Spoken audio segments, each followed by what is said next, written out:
4 ಜನ ತಲೆಮರೆಸಿಕೊಂಡಿದ್ದಾರೆ. ಅವರನ್ನು ಪತ್ತೆ ಹಚ್ಚುವ ಕಾರ್ಯ ಆಗ್ತಾ ಇದೆ.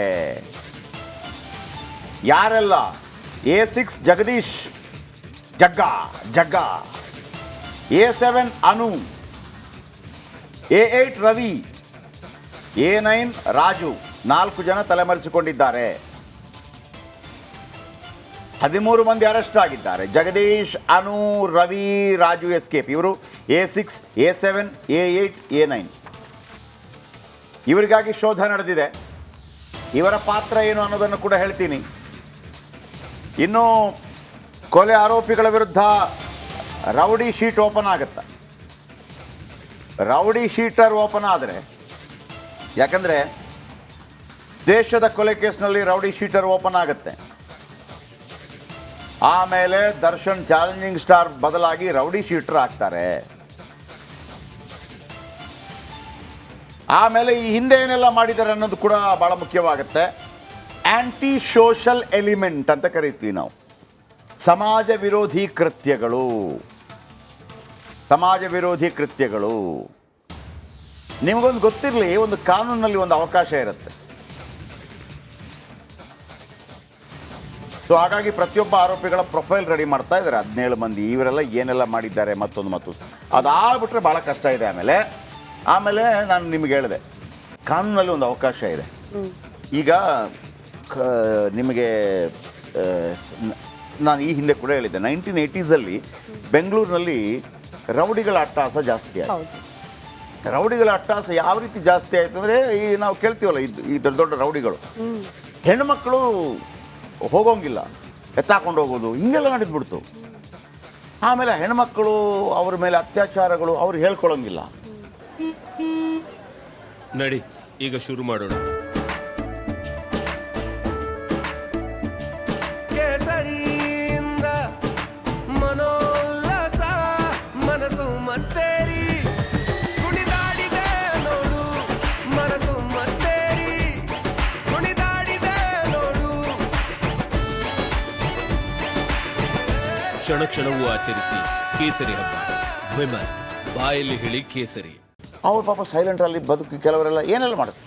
ಇದು ಸರ್ಕಾರದ ಗಮನಕ್ಕೆ ಬಂತು. ಸರ್ಕಾರದ ಗಮನಕ್ಕೆ ಬಂದಾಗ ಆಗಿನ ಗೃಹ ಸಚಿವ ರಾಚಯ್ಯ ಐ ಥಿಂಕ್ ಅವರು ನಿರ್ಧಾರ ಕೈಗೊಳ್ತಾರೆ. ಏನು ಅಂತಂದರೆ, ಇದನ್ನು ಮಟ್ಟ ಹಾಕಬೇಕು ಅಂದರೆ ಎನ್ಕೌಂಟ್ರ್ ಮಾಡಿಬಿಡಬೇಕು ಅಂತೇಳಿ.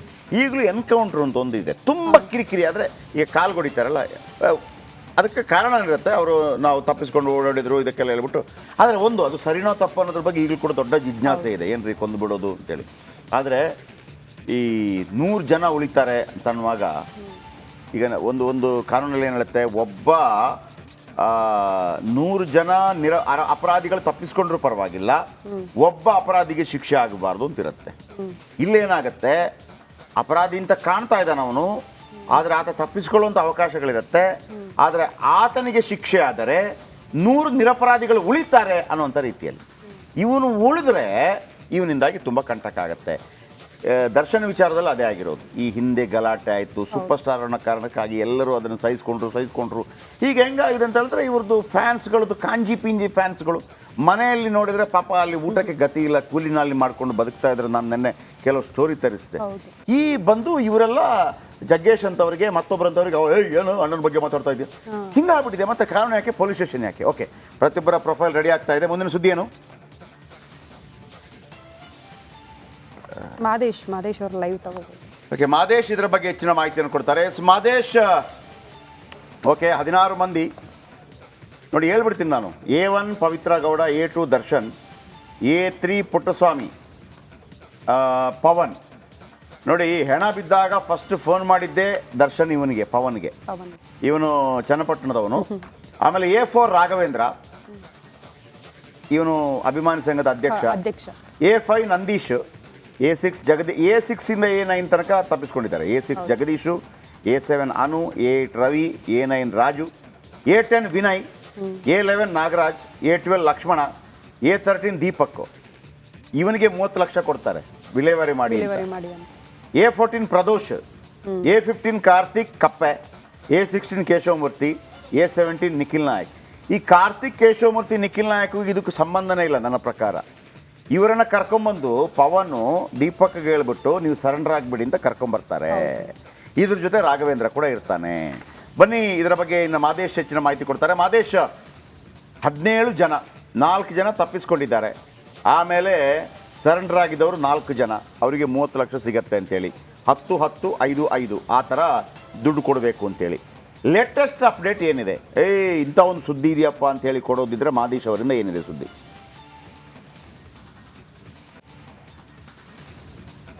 ಜಯಪ್ರಕಾಶ್, ಈಗಾಗಲೇ ಈ ಒಂದು ಕೇಸ್ನಲ್ಲಿ ಎಲ್ಲ ಆರೋಪಿಗಳ ಪಾತ್ರದ ಬಗ್ಗೆ ಒಂದಷ್ಟು ತನಿಖೆಯನ್ನು ನಡೆಸಿದ್ದಾರೆ. ಈಗಾಗಲೇ 13 ಆರೋಪಿಗಳನ್ನೇನು ಬಂಧಿಸಿದ್ದಾರೆ. ಇನ್ನು 4 ಆರೋಪಿಗಳು ಈ ಒಂದು ಪ್ರಕರಣದಲ್ಲಿ ತಲೆಮರೆಸಿಕೊಂಡಿದ್ದಾರೆ.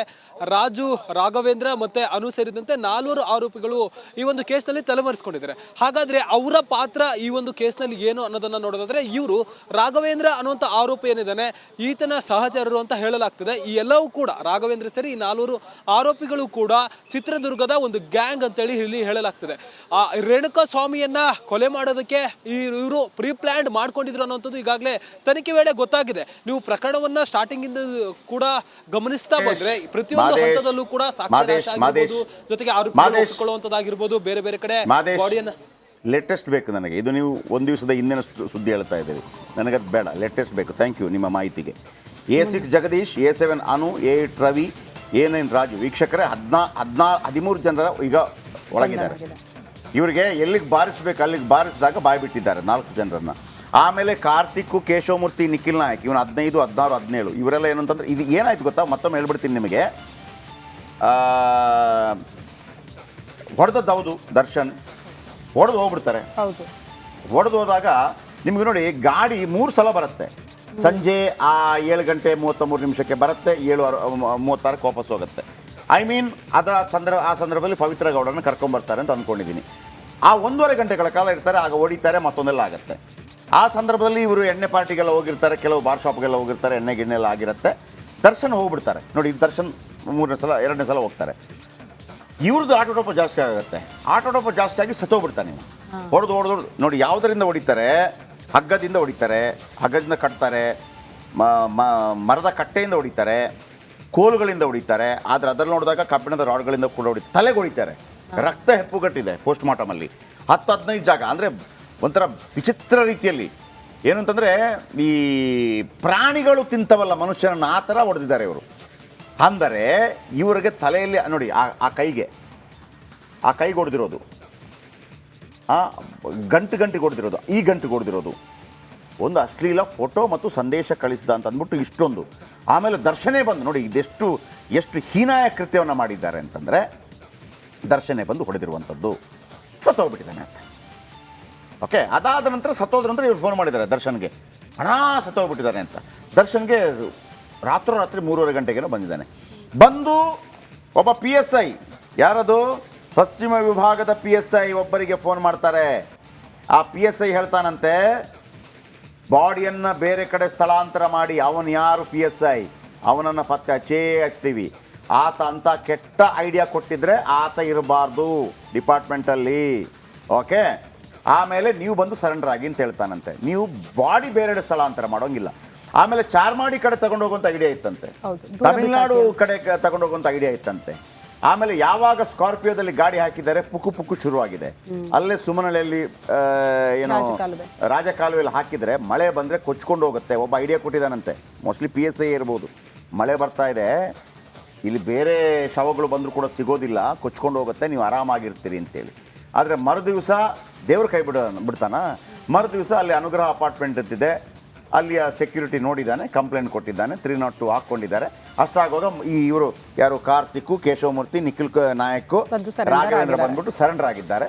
ಇವ್ರು ಏನಂದ್ಕೊಂಡ್ರು, ಸರೆಂಡರ್ ಆದ ತಕ್ಷಣ ಒಳಗಾಗ್ತಾರೆ. ಅವರು ತಲೆ ಓಡಿಸಿದ್ದಾರೆ, ಮೊಬೈಲ್ ಕೇಳಿದ್ದಾರೆ. ಮೊಬೈಲಲ್ಲಿ ದರ್ಶನ್ದು ಬಂದಿದೆ.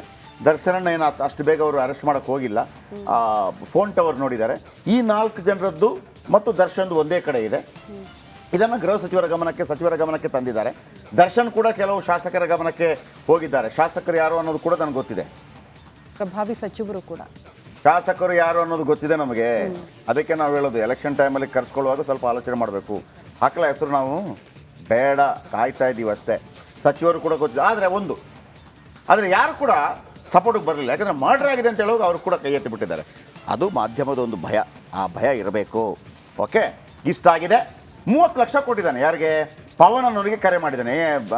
ಚಿನ್ನ ಏನಾದರೂ ಮಾಡಬೇಕಲ್ಲ ಅಂತೇಳಿ. ಪವನ್ ಚನ್ನಪಟ್ಟಣದವನು. ಪವನ್ ಏನು ಮಾಡಿದ್ದಾನೆ, ಅಣ್ಣ ನೀವೇನು ತಲೆ ಕೆಡಿಸ್ಕೋಬೇಡಿ, ಇಂಥ ಒಂದು ಟೀಮ್ ಇದೆ, ಕಾರ್ತಿಕ್, ಕೇಶವಮೂರ್ತಿ, ನಿಖಿಲ್ ನಾಯಕ್ ಕೇಳ್ಬಿಟ್ಟು ಜೊತೆಗೆ ರಾಘವೇಂದ್ರನ ಸರೆಂಡರ್ ಆಗಿ ಆಮೇಲೆಲ್ಲ ನೋಡ್ಕೋತೀನಿ ಅಂತ. ಇಬ್ಬರಿಗೆ 10 ಲಕ್ಷ ಕೊಟ್ಟಿದ್ದಾರೆ, ಒಬ್ರಿಗೆ 5 ಲಕ್ಷ. ಆ ದುಡ್ಡನ್ನು ಈಗ ಸೀಸ್ ಮಾಡಬೇಕು. ಎಲ್ಲವೂ ಆಗಿದೆ. ಇಷ್ಟೆಲ್ಲ ಆಗಿರುವಂಥದ್ದು. ನೆಕ್ಸ್ಟು, ಇನ್ನು ಮರ್ಡರ್ ಕೇಸ್ನಲ್ಲಿ ಲಾಕ್ ಆಗಿರೋ ಡಿ ಗ್ಯಾಂಗ್ಗೆ ಪೊಲೀಸರು ಫುಲ್ ಡ್ರಿಲ್ ಮಾಡ್ತಿದ್ದಾರೆ. ಪಟ್ಟಣಗೆರೆ ಶೆಡ್ಗೆ ನಿನ್ನೆ ಕರೆದೊಯ್ದು ಪೊಲೀಸರು ಸ್ಥಳ ಮಹಜರು ಕೂಡ ಮಾಡಿದ್ರು.